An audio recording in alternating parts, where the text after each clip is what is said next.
إن الحمد لله نحمده ونستعينه ونستغفره ونؤمن به ونتوكل عليه ونعوذ بالله من شرور أنفسنا ومن سيئات أعمالنا من يهده الله فلا مضل له ومن يضلله فلا هادي له ونشهد أن لا إله إلا الله وحده لا شريك له ونشهد أن سيدنا ومولانا محمدا عبده ورسوله أرسله الله تعالى إلى كافة الناس بشيرا ونذيرا أما بعد فإن أصدق الحديث كتاب الله وخير الهدي هدي محمد صلى الله عليه وسلم وشر الأمور محدثاتها وكل محدثة بدعة وكل بدعة ضلالة وكل ضلالة في النار.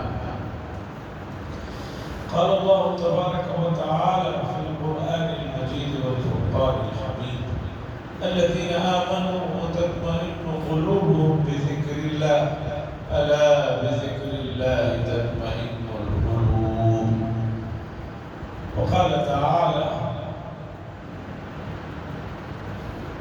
وما قدر الله حق قدره. وقال صلى الله عليه وسلم لا يؤمن أحدكم حتى يكون هواه تبعا لما جئت به أو كما قال صلى الله عليه وسلم.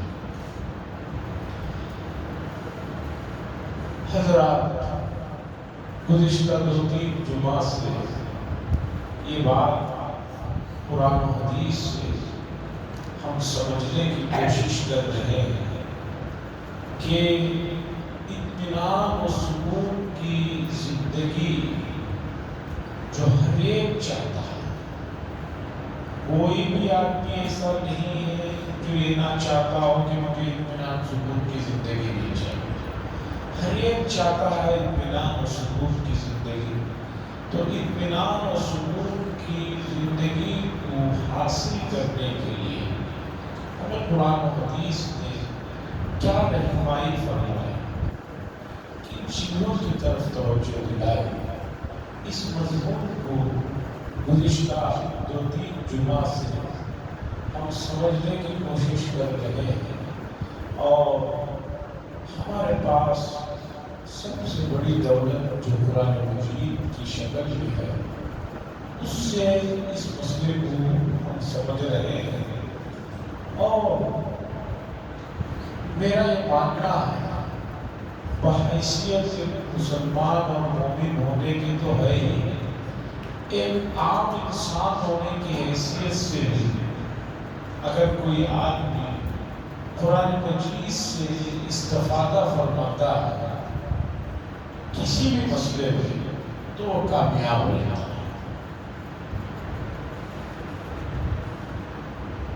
عبد الماجد دریابادی صاحب ایک بڑے آدمی گزرے، بہت بڑے آدمی گزرے. اردو اور انگریزی دونوں میں قرآن مجید پر انہوں نے کام کیا، ترجمہ اور تفسیر کی. اور انگریزی زبان ان کی اتنی اچھی تھی، 18 سال کی عمر میں ملک آزاد نہیں ہوا تھا، لندن کے مشہور اخباروں میں اداریے میں ان کی لکھی ہوئی تحریروں کو جگہ ملا. اتنا بڑا محقق آدمی. اور اردو زبان تو پوچھیے مت، جس آدمی کو اچھی اردو پڑھنا آتی ہے، سمجھنا آتی ہے، عبد الماجد دریابادی صاحب کے مضامین پڑھتا ہے تو اس کے روح جو ہے خوش ہو جاتی ہے.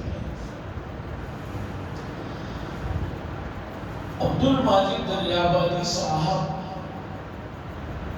جب جوانی کی عمر میں کالج میں داخل ہوئے تو ایسا عالم ان پر آیا، مغربی مفکرین کی رسول اللہ صلی اللہ علیہ وسلم سے جو دشمنی ہے وہ تو سب پر ظاہر ہے.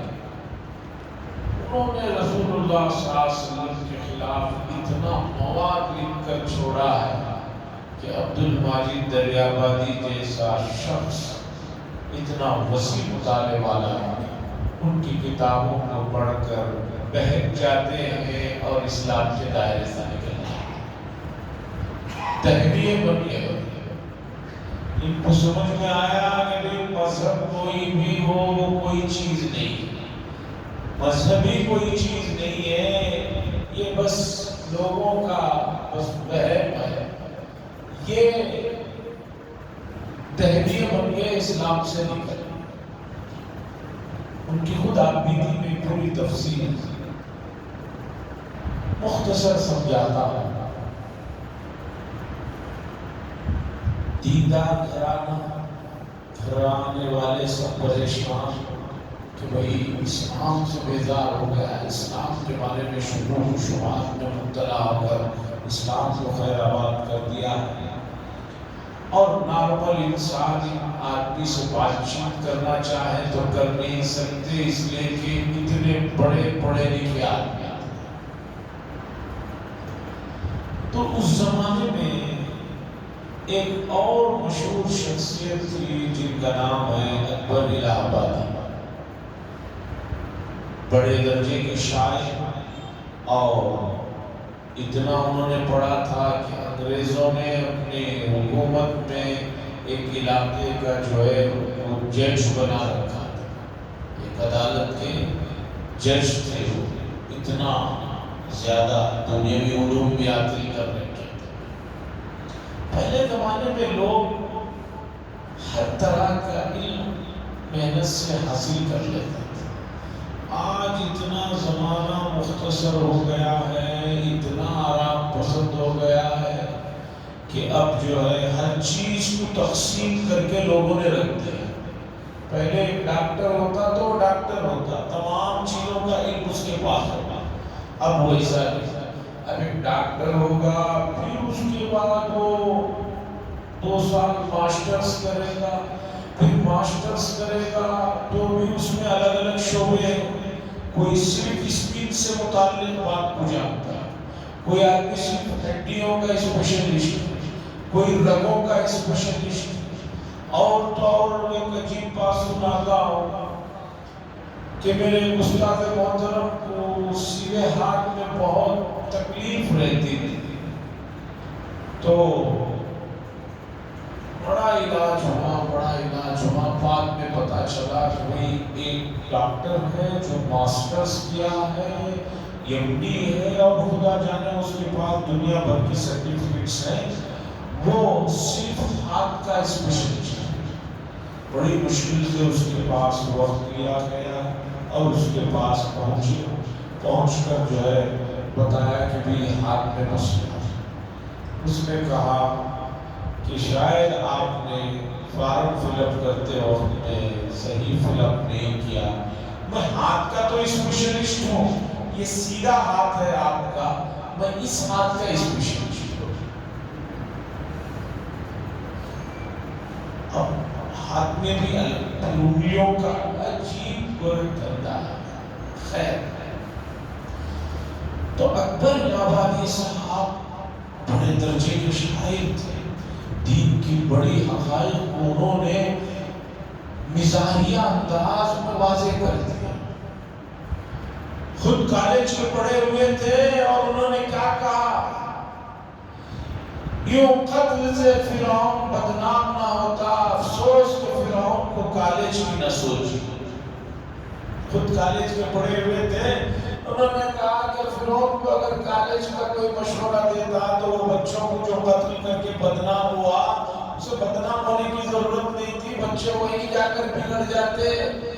یہ مضمون کو انہوں نے اس انداز میں ادا کیا۔ خیر، اکبر الہ آبادی صاحب بڑے آدمی اور عبدالماجد دریابادی صاحب کے بڑے اور استاد کے درجے کے تھے۔ اکبر الہ آبادی صاحب کو پتا چلا کہ عبدالماجد دریابادی جو ہے اس طرح دہریہ بن گیا، اسلام سے بیزار ہو گیا ہے، مذہب سے نکل گیا ہے، اب اسے کس طرح مذہب میں لایا جائے، وہ اصل چیز میں سنانا چاہتا ہوں آپ کو۔ تو اکبر الہ آبادی صاحب سے عبد الماجد صاحب ملاقات کیا کرتے تھے، اس لیے کہ وہ بھی بڑے آدمی تھے اور ان کو اسی طرح کے علمی آدمیوں کے پاس تسلی ہوتی تھی۔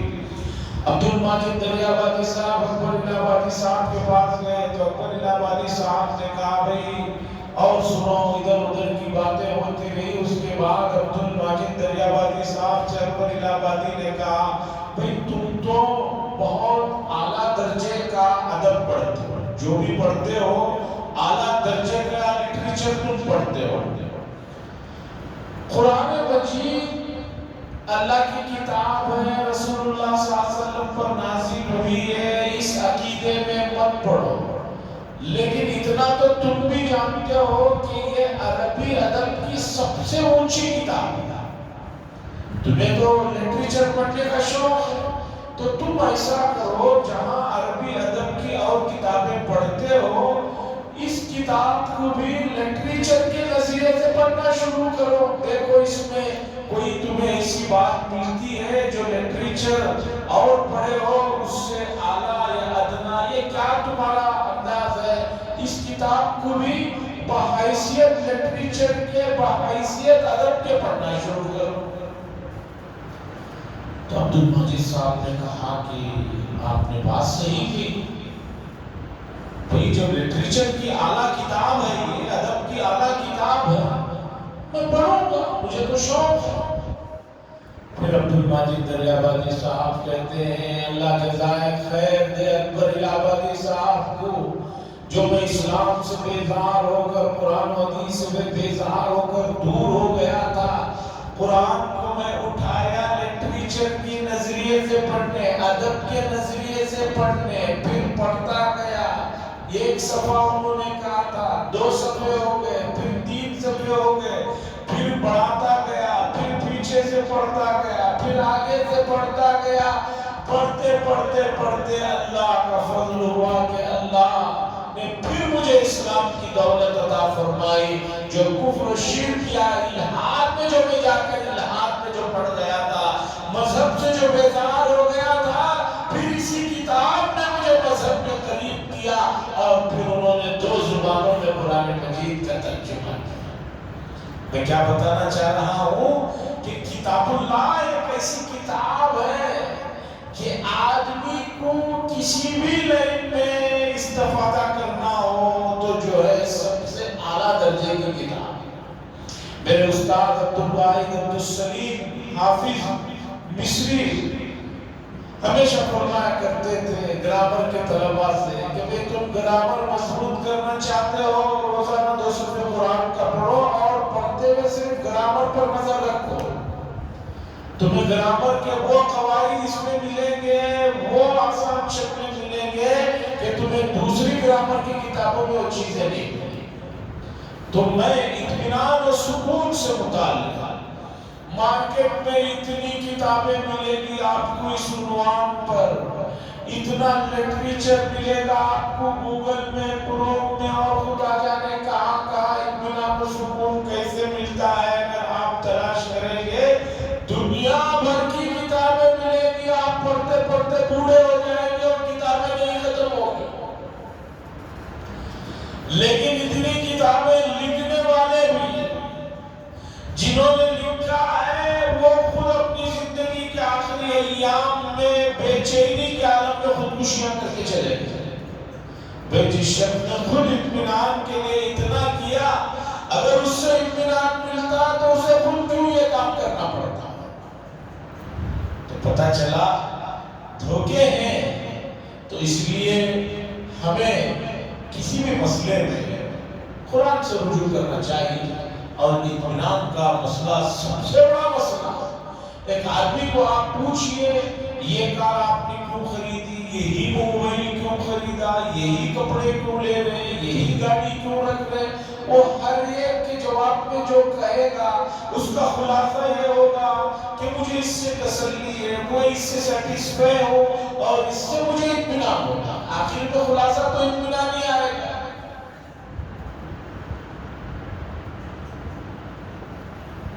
یہ عنوان چل رہا تھا، اسی عنوان کے سلسلے میں نے کہا کہ اطمینان کی دولت حاصل کرنے کے لیے اللہ تبارک و تعالیٰ کی ذات پر آدمی کو ایمان لانا ہے، اور اس طریقے پر ایمان لانا ہے جس طریقے پر کا ایمان اللہ چاہتے ہیں، اور جو ایمان معتبر ہے۔ ایمان تو فرعون نے بھی لایا تھا جب وہ سمندر میں غرق ہو رہا تھا۔ قرآن نے اور بہت سے لوگوں کا ذکر کیا کہ جب جو ہے نزع کا عالم آنے لگا، غرغرے ہونے لگے، تب ان لوگوں نے بھی ایمان کی بات کہی تھی۔ ایسا ایمان معتبر نہیں ہے جیسے ان لوگوں نے لایا تھا۔ ایمان کیسا معتبر ہے؟ قرآن نے کہا آمنوا کما آمن الناس، صحابہ نے جو ایمان قبول کیا تھا اس درجے کا ایمان لانا ہوگا، تب جا کر ایمان معتبر ہوگا۔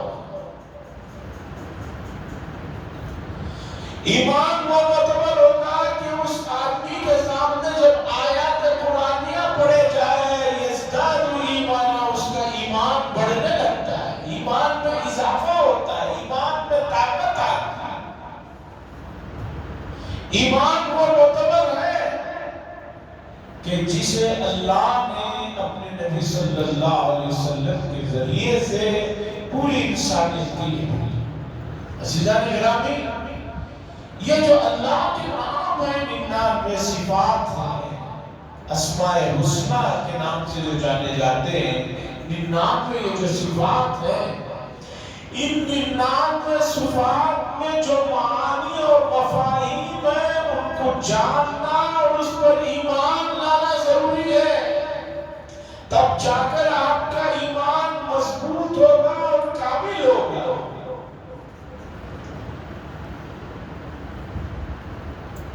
اللہ رحمان ہے، رحمان کے مطلب کو جانیے۔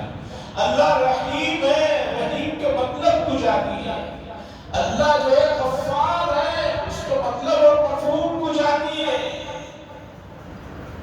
آج ایمان جیسی عظیم دولت کو کوئی سیکھنے کے لیے، سمجھنے کے لیے اس کے پاس فرصت، معمولی ایک واشنگ مشین آدمی گھر میں لاتا ہے تو اسے سکھانے کے لیے، سمجھانے کے لیے، یہ بک کے ساتھ ایک آدمی آ کر جو ہے پریکٹیکل اسے سکھاتا جاتا ہے۔ آدمی وہ چیز جو 1.5-2 سال رہنے والی ہے، 4 سال رہنے والی ہے، اسے سیکھنے کے لیے محنت کرتا ہے، وقت لگاتا ہے اور پوچھتا ہے۔ لیکن ایمان جیسی عظیم دولت کے لیے سیکھنے کی، سمجھنے کی آدمی نے اسے ضرورت ہی نہیں لگ رہی ہے۔ وہ کہہ رہا ہے کہ اچھا ایمان بھی کیا سیکھنے کی چیز ہے، ایمان بھی کیا سمجھنے کی چیز ہے۔ عزیزان گرامی، اللہ نے فرمایا، صحیح فرمایا، لوگوں نے اللہ کی ذات کو اور اس کے صفات کو جیسے سمجھنا چاہیے نہیں سمجھا، جس کی وجہ سے وہ غلطیوں پر غلطیاں کرتے چلے جاتے۔ اللہ کی ذات غفور ہے، رحیم ہے، رحمان ہے۔ یہ صفات بتا رہے ہیں کہ اللہ کے ساتھ امید کا معاملہ رکھو، رجا کا معاملہ رکھو۔ اور وہی اللہ کی صفت جو ہے، اللہ جبار ہے، قہار ہے، منتقم ہے۔ یہ صفات بتا رہے ہیں کہ اللہ کا خوف بھی پیدا کرو، اس لیے کہ اللہ ان ربک لسریع الحساب، بہت جلد حساب کرنے والے ہیں، منتقم ہے، بدلہ لینے والے ہیں، سخت عذاب دینے والے ہیں۔ یہ صفات بتا رہے ہیں کہ اللہ کا خوف بھی بندے کے دل میں ہونا چاہیے۔ خوف اور رجا، امید دونوں ساتھ ساتھ چلنا چاہیے۔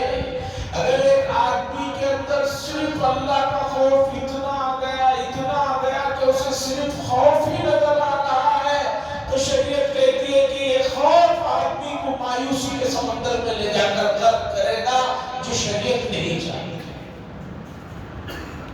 اور ایک آدمی کو صرف امید نظر آ رہی ہے، وہ کہہ رہا ہے کہ نہیں اللہ کی ذات سے مجھے بڑی امید ہے، بڑی امید ہے، بڑی امید ہے، اللہ رحمان ہے، رحیم ہے، غفار ہے، تو خالی صرف امید اس کے دل میں بس رہی ہے، تو یہ بھی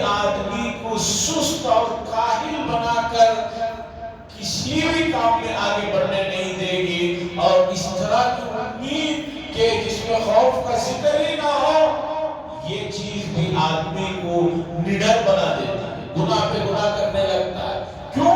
کہتا ہے کہ میں اللہ کی ذات سے امید ہے، اللہ معاف فرمائیں گے، اللہ معاف فرمائیں گے، جیسے کہ لوگ کہتے ہیں اللہ معاف فرمائیں گے۔ رجا اور خوف دونوں کو صحیح سمجھیے، اور دونوں کا تقابل اور توازن برقرار رکھتے ہوئے اللہ کی ذات کو جانیے، سمجھیے، پھر اس کے تقاضوں پر عمل کریں۔ اطمینان کے لیے دوسری چیز ہے آدمی کا تقدیر پر ایمان لانا۔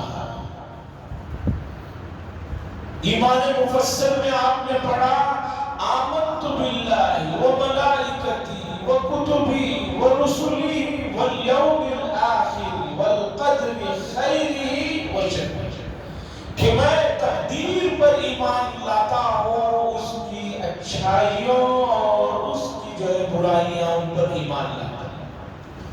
تقدیر کا مفہوم سمجھنے میں امت نے بڑی غلطیاں کی ہیں، بڑے دھوکے ہوئے ہیں۔ تقدیر کا معنی ہے پلاننگ۔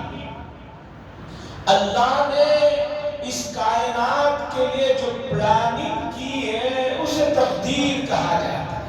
ایک آدمی گھر بنانے سے پہلے انجینئر سے پلان بنواتا ہے کہ بھئی میرا گھر ایسا ہونا چاہیے، انجینئر پلان بنا کر دیتا ہے، یہ آپ کا گھر ہے، یہاں بیڈ روم ہے، یہاں ڈائننگ ہال ہے، یہ کچن ہے، یہاں ایکسٹرا ایک باتھ روم ہے، یہاں یہ ونڈو آئیں گے، یہاں ہوا آنے کے لیے یہ رہے گا۔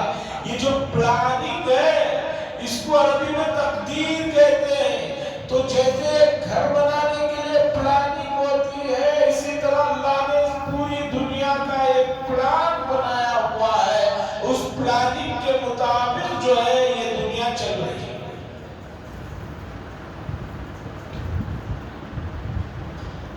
قرآن کے 27ویں پارے میں سورہ حدید میں اللہ تبارک و تعالیٰ نے تقدیر لکھنے کے اور تقدیر کا کیا فائدہ ہے اسے ذکر فرمایا۔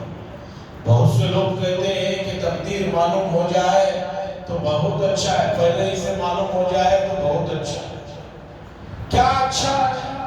جس آدمی کو اگر معلوم ہو گیا کہ وہ 2023 کی اپریل میں مرنے والا ہے تو 20 سال پہلے ہی مر جائے گا۔ 20 سال پہلے ہی سے جو ہے اس کے اندر ایسا خوف طاری ہوگا، اب کھانا پینا چلنا پھرنا اس کے لیے مشکل ہو جائے گا۔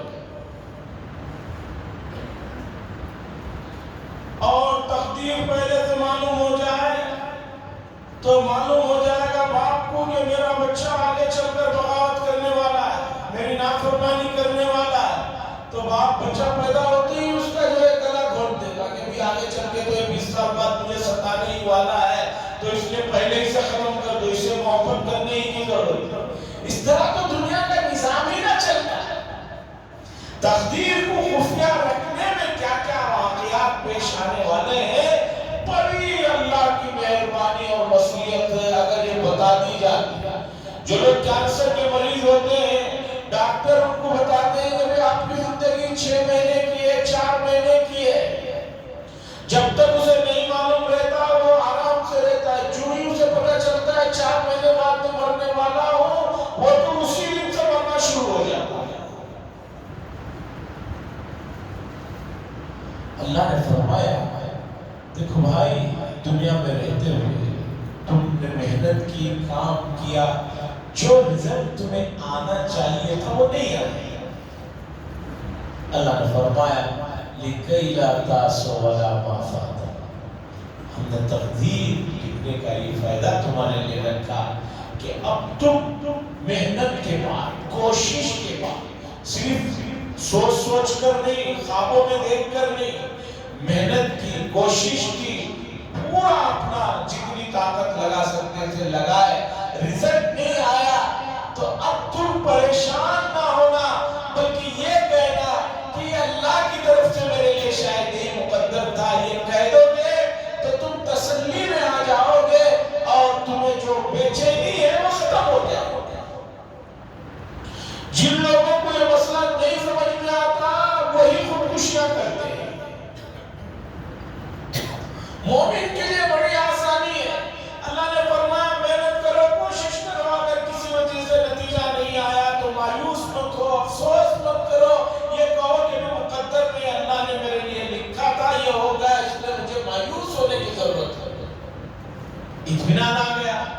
نہیں تو آدمی رات بھر بے چین رہے گا، زندگی بھر بے چین رہے گا۔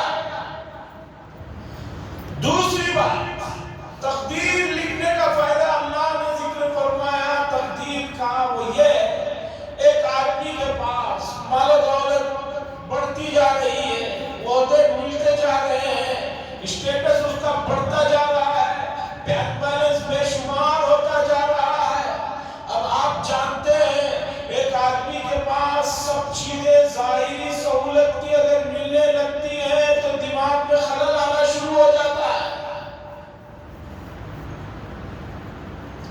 ایک مثال قرآن نے بڑی قارون کی ذکر فرمائی، اتنے خزانوں کا مالک، جب اس سے اس زمانے میں پیغمبر حضرت موسیٰ علیہ السلام نے اللہ کی راہ میں خرچ کرنے کے لیے کہا اور یہ کہا کہ اللہ نے تمہیں جو مال دیا ہے خرچ کرو، تو اس آدمی نے کہا کہ اللہ نے نہیں، یہ سب کچھ میری اپنی پلاننگ ہے، میری اپنی محنت ہے، میری اپنی کوشش ہے۔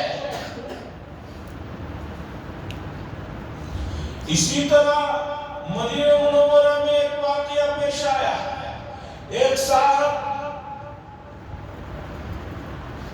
گاؤں کے رہنے والے تھے، انہوں نے آ کر رسول اللہ صلی اللہ علیہ وسلم سے فرمایا کہ دعا کیجئے کہ اللہ مجھے بہت مال و دولت دے۔ اللہ کے نبی صلی اللہ علیہ وسلم نے فرمایا جو ہے اس پر راضی رہو۔ وہ صاحب بار بار آ کر درخواست کرتے رہے، اللہ کے نبی صلی اللہ علیہ وسلم نے دعا فرمائی، اور اس کے بعد ان صاحب کے پاس بکریوں کی بکریوں بڑھتی جا رہی ہیں، اونٹ بڑھتے جا رہے ہیں، گائے بڑھتے جا رہے ہیں، اب اتنے زیادہ ہو گئے کہ اب ان کو مدینہ چھوڑ کر باہر رہنے کا موقع ہوگا۔ پہلے روز نماز کو آتے تھے، اب جمعہ کی نماز کا قصہ ہوگا، اور ریور بننے لگا تو یہ اور دور چلے گئے، اب جمعہ کے بجائے صرف عیدین میں آنے لگے۔ اسی درمیان میں اللہ کے نبی صلی اللہ علیہ وسلم کی طرف سے صحابہ زکوٰۃ کی وصولی کے لیے ان کے پاس گئے تو انہوں نے کہا کہ بھئی یہ مال تو میری اپنی محنتوں سے کوششوں سے بڑا ہے، کسی کا کوئی دخل نہیں، یہ کہا، اور ایک چھوٹا سا بکری کا بچہ دیا، صحابہ نے اسے منع کر دیا، اور آ کر رسول اللہ صلی اللہ علیہ وسلم سے بتایا، اللہ کے رسول صلی اللہ علیہ وسلم نے فرمایا وہ ہلاک ہو گیا۔ بعد میں حالات آتے ہیں وہ ہلاکی بتانا یہ ہے، اللہ نے فرمایا وَلَا تَفْرَحُوا بِمَا آتَاكُمْ، اگر کوئی آدمی اس کے پاس ہر چیز بڑھتی جا رہی ہے تو دماغ کہیں خراب نہ ہو جائے۔ اللہ نے فرمایا کہ تم یہ سمجھنا کہ یہ اللہ نے دیا ہے، اللہ کی طرف سے دیا ہے، اس میں میرا کوئی کمال نہیں ہے، یہ بات اگر ذہن میں رکھو گے تو تکبر اور بڑائی تمہارے دل و دماغ سے نکل جائے۔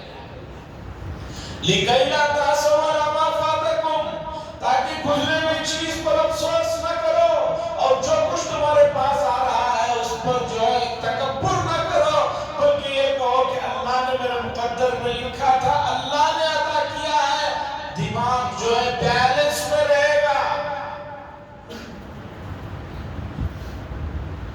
عزیزان گرامی، ایمان میں جو پہلے نمبر پر عقائد کا تعلق ہے، ان عقائد کو پڑھنے کی اور بار بار پڑھنے کی، سمجھنے کی، اور ان کے مفاہیم میں چھپی ہوئی چیزوں کو جاننے کی ضرورت ہے۔ لوگ یہ کہتے ہیں کہ بھئی سب کچھ اللہ ہی کر رہے ہیں، ہمیں جملہ کہتے ہیں، صحیح سے کہتی ہے کہ بھئی اس کی وجہ سے یہ ہوا، اس کی وجہ سے یہ ہوا۔ اب آدمی کنفیوز ہو جاتا ہے کہ بھئی کس کی وجہ سے ہوا۔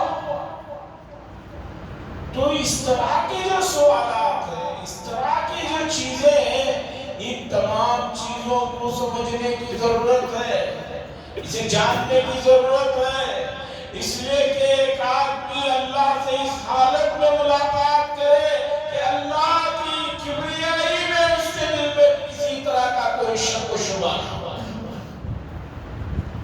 اور اللہ سے اسی حالت میں ایک آدمی ملاقات کر رہا ہے کہ اس کے دل